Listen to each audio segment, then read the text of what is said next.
Hey everybody, thanks for joining me on episode 13, Time Management and Balance, our final lesson in this 13-part leadership development series.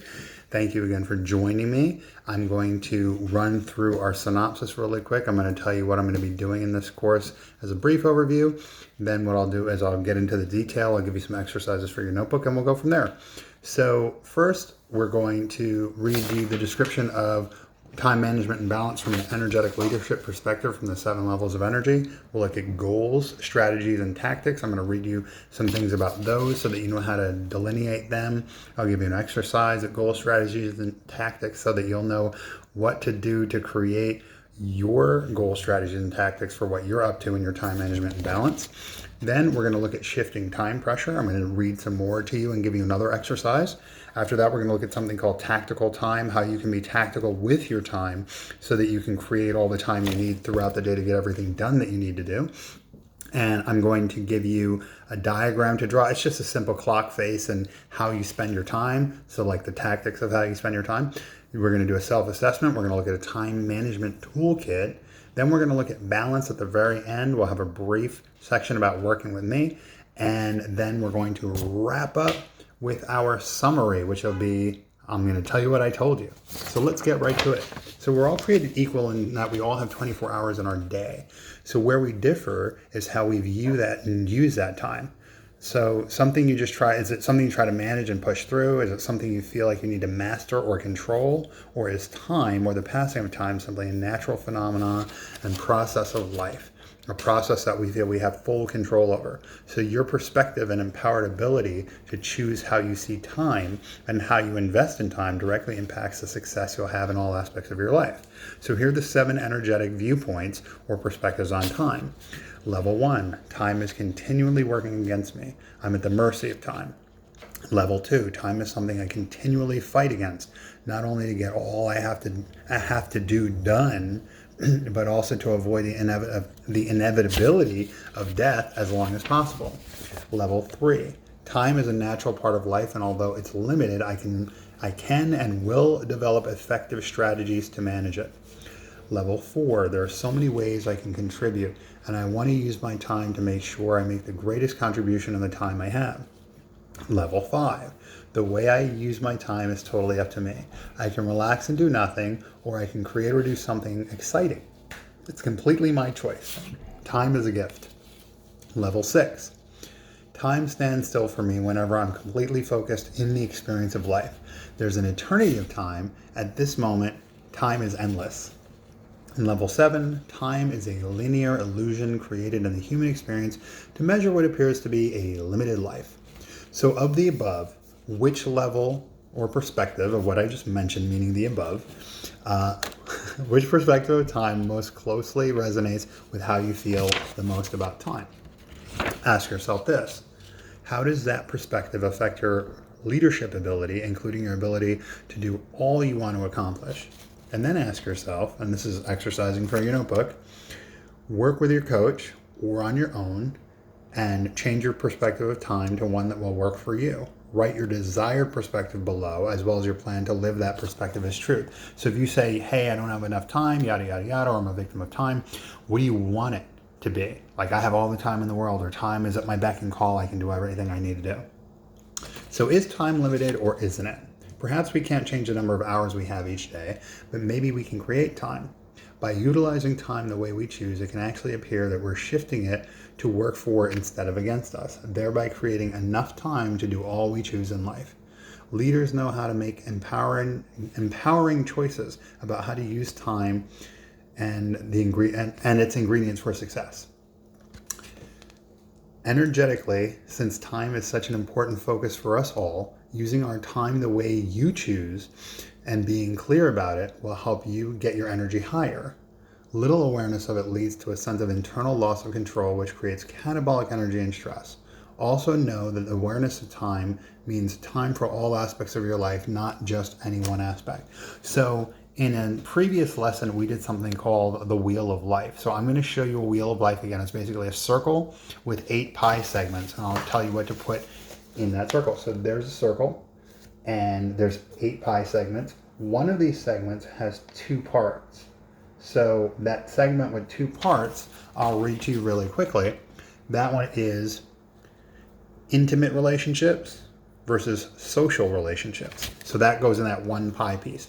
The other pie pieces, one is health and aging, one is personal finance, one is career/profession, one is family/parenting, one is personal development, one is spiritual awareness, and the last one is fun and enjoyment. And then you're going to write the numbers like in the wheel of life here. You're going to write the numbers 1 to 10, and then you're going to circle that for yourself.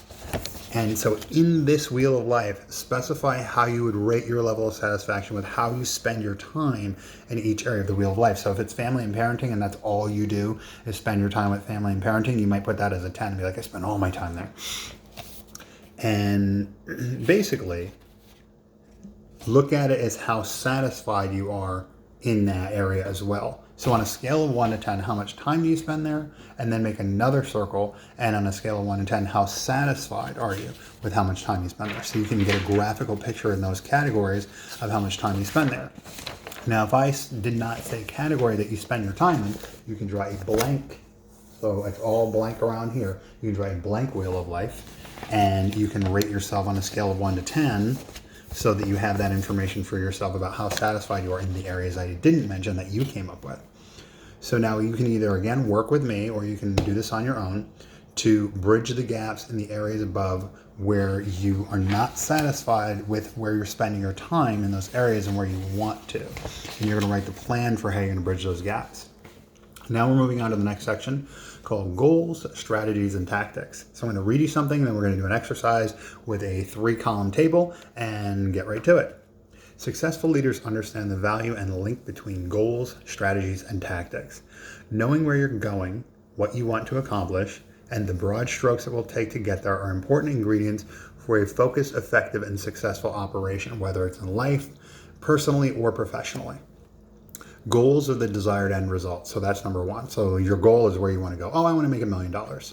Okay, that's your end result. Strategies initiate the actions to move towards a goal. What am I going to do to make $1 million? All right, I'm going to make this much money a day for this many days and have $1 million. And then tactics are the day-to-day activities that help your strategies and goals manifest. So you can say, okay, so today, in the first 4 hours of the day out of my 8-hour day, I'm going to do this.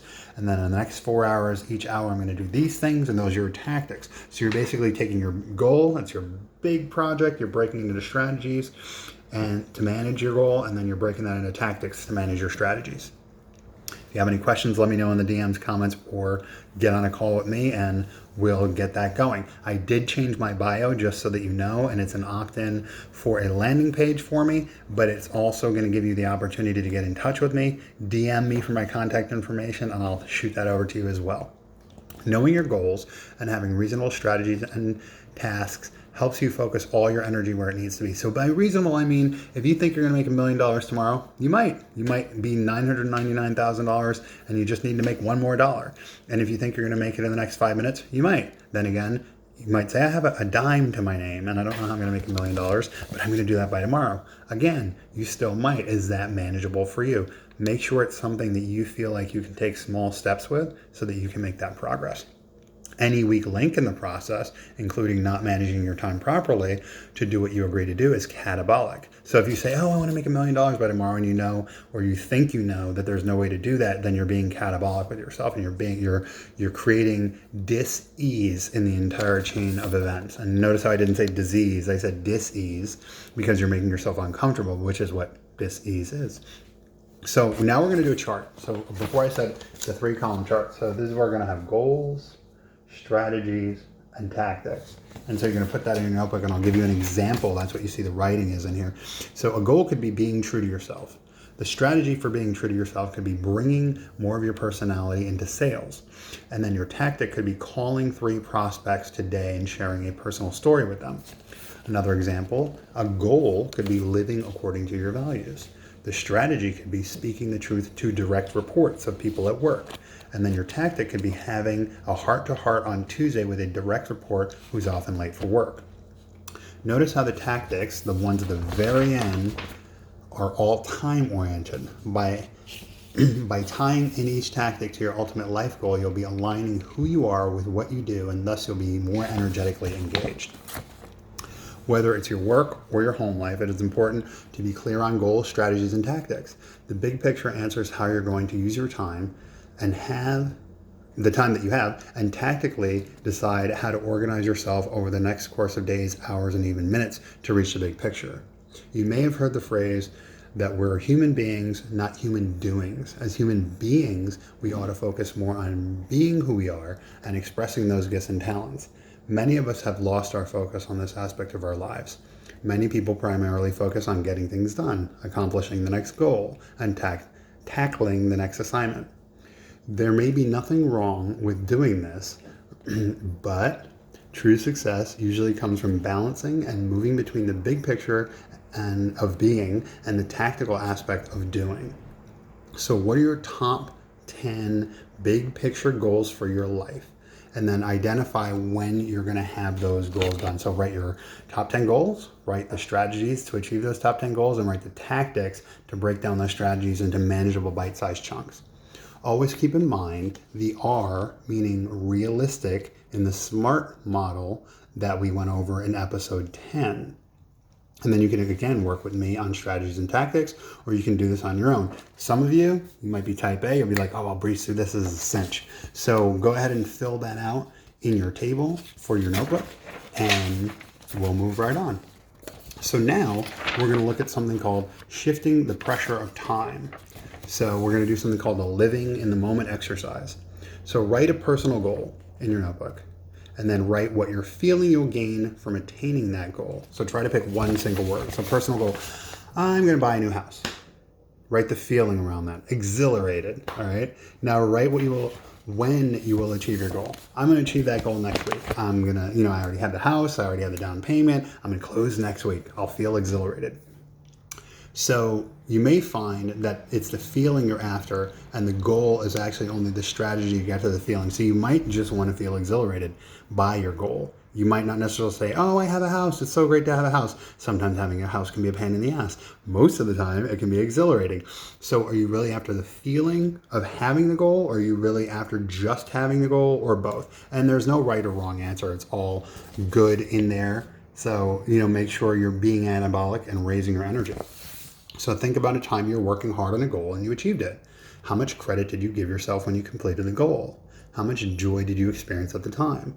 If you're like most people, once you've reached the summit, the feeling of success is fleeting, as you tend to create new goals instead of truly celebrating success. So it's like, oh, I bought a new house. Okay, I'm going to sit down and rest because I'm so tired after having bought the new house. But you're still feeling that success. So bask in it and allow yourself to get that feeling going through your body so that you know how great that is.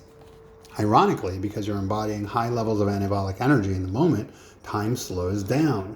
You get more done, and the end result is you more likely achieve with less effort. So sometimes when you're in the zone, things slow down, and it's like you're moving faster than time is moving. So one thing you can work with me on, or you can do this by yourself, is take the time to fully appreciate the achievement of your goals. And number 2, fully appreciate the process of achieving your goals. Ask yourselves these questions and answer in your notebook. What attitudes, beliefs, thoughts, and activities of your work and personal life align with this concept of the journey of achieving your goal and those strategies and tactics? And what focuses the destination? So, how are you looking at getting to that destination and focusing on it? Ask yourself another question. What barriers to success, and refer to episode 5, Barriers to Success. What barriers to success are blocking you from enjoying the journey? And then the third question is, how are you going to break through those barriers? So now I'll talk to you briefly about working with me, and then we'll pick up in part 2. One of the things you can do if you have any questions about this lesson, other lessons, who I am, what I do, the best way to find out who I am or what I do, by the way, is to go to my bio, check out the link where you can opt into my email list. Now, there's only 3 things you're going to get out of that email list. You're going to get my interview with Bobby D live. He's in Rio de Janeiro in Brazil. He's been from Canada, from California, from Costa Rica. He ended up in Brazil. He's a DJ. He does interviews with some high energy clients who you'll see in the video when you opt in. And then you'll get 2 really great audios that'll tell you what I do, and the audios will help you achieve some of the things you're up to. I'll see you in part 2. and be right back.